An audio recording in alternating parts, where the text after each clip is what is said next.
نکته دیگه میدانیم چی بود؟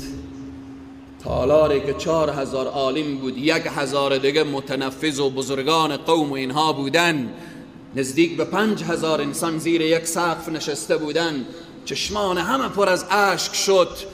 امیر المؤمنین فرمودن اگر دنیا تمام اتمهای خود را بیارن بر سر ما بریزانن، ما یک وجب از شریعت غرای محمدی عقب نشینیم.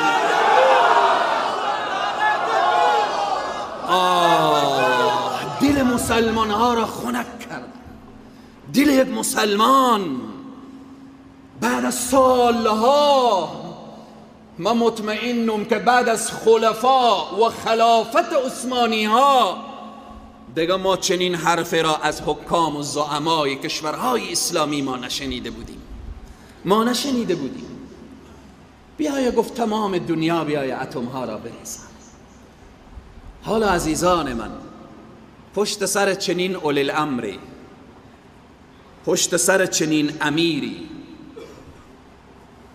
غیبت کردن، تهمت زدن، مسخره و استهزا کردن، بیای فکایی جور کردن، بیای بالآخر لهو و لعب و دهن خود را کثیف کردن، آیا درست است؟